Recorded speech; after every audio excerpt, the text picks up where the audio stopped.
We're live now? Okay.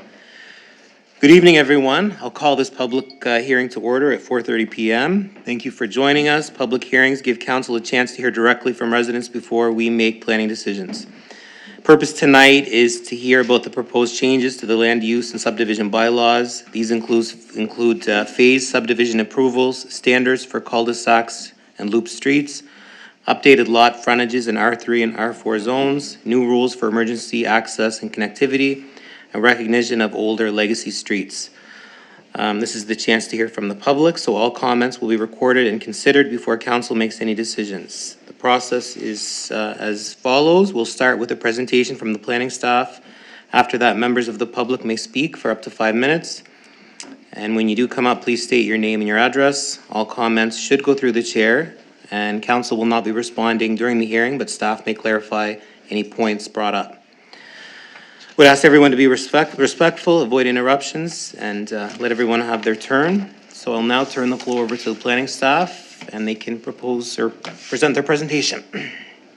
Thank you, Your Worship. Good evening, Mayor and Council. My name is Darren Shoup. I'm Director of Planning and Development for the town of Kentville. I'm going to run through our slides tonight on proposed phase development amendments to land use bylaw and subdivision bylaws. So the purpose of the public hearing is to present proposed updates to the LUB and subdivision bylaws, as I just mentioned, to explain how these changes improve safety, clarity, and housing flexibility overall, and to hear feedback from the public before council makes its final decision. So why these amendments? Kentville's current land use bylaw and subdivision bylaw were designed generally for smaller developments. Growth pressures and modern safety standards require clearer tools for us to work with, and overall these updates would support safer, better connected neighborhoods, more housing options, and clearer rules for developers.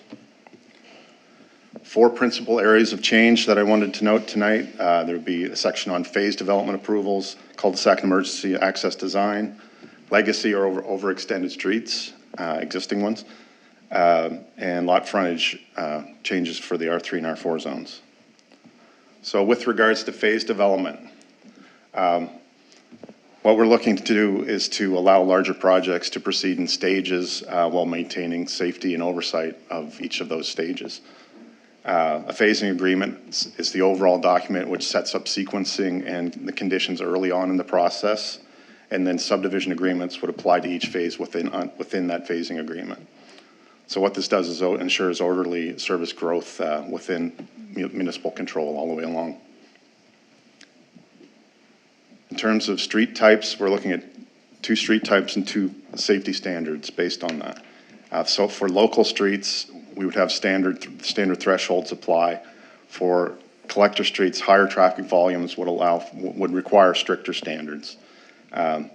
And mandatory review was required by both the town engineer and the traffic authority, which happen to be the same person, in this case where limits are exceeded. So the cul-de-sac standards for local streets would allow up to 100 meters and 60 units, 150 meters and 70 units with a walkway provided. So there's an incentive structure built into this as well. And then up to 200 meters with 90 units with an all-weather emergency access. And we have a graphic just to show this in a second.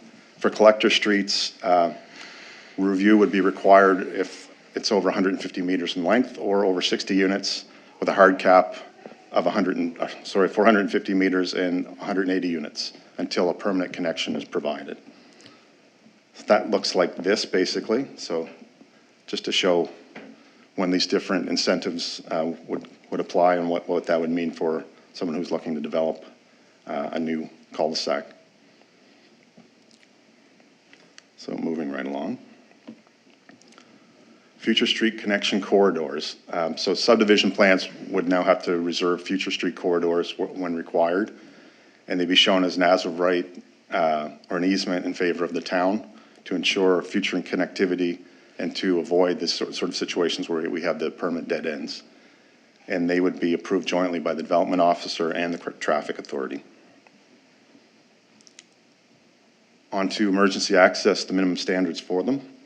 So an all-weather surface capable of supporting fire and service vehicles would be required with a minimum width of 6 meters and vertical clearance of 4.6 meters. It would require a continuous unobstructed path to a public street and with gates only if approved with breakaway lockbox or controlled mechanism, and it would have to be maintained year-round for accessibility by the developer. So back to phasing agreements, again, noting that they're required early in the process.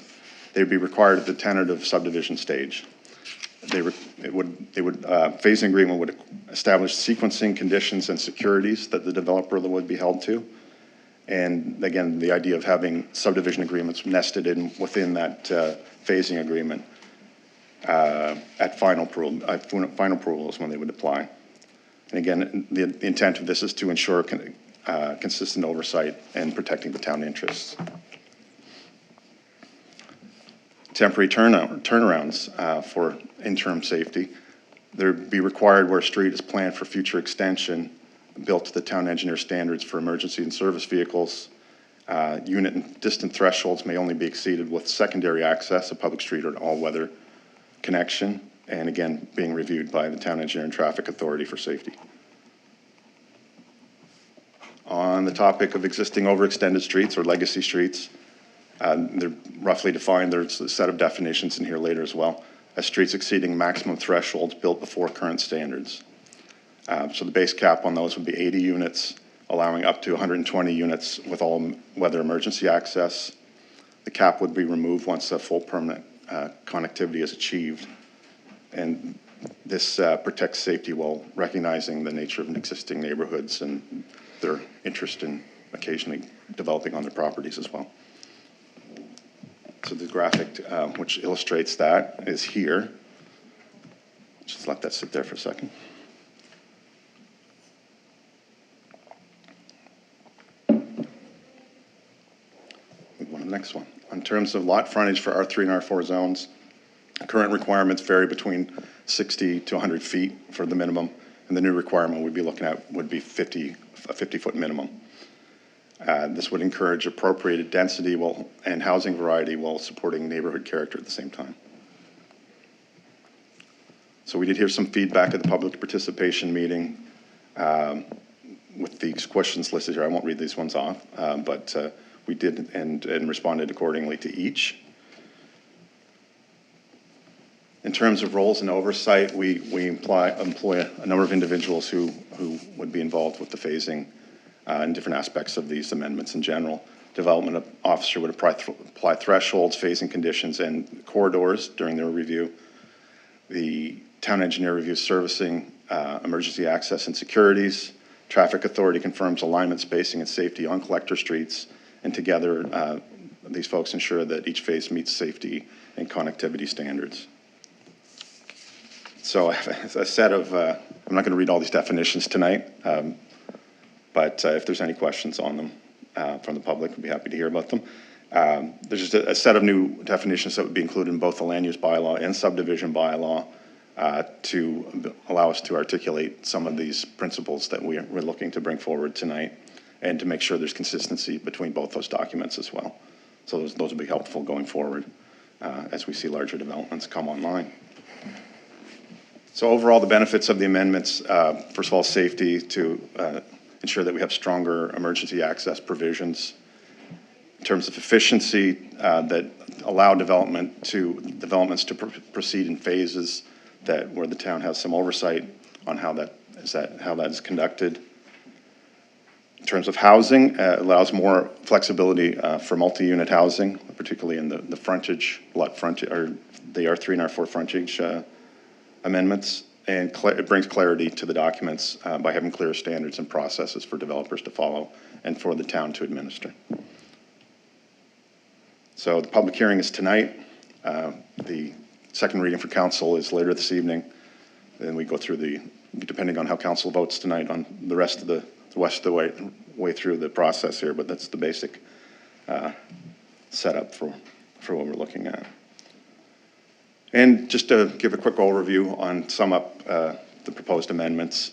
So we're looking to establish phase subdivision approval provisions with clear sequencing and agreements in place to regulate cul-de-sac length, unit caps, and emergency access with local and collector distinctions, to define and manage existing overextended streets to improve safety, to introduce future street connection corridors for long-term connectivity, to update our 3 and our 4 lot frontage standards to enable more flexible housing options, and to provide clear roles for the development officer, town engineer, and traffic authority. That being said, that wraps up the staff's presentation. Thank you very much, Director Shoup. I'll open the floor to the public, but I don't see any public here tonight, so I guess we will, thanks for your presentation, and we will follow up later on in the meeting. Thank you very much. I will adjourn this meeting at 4:40. Thank you.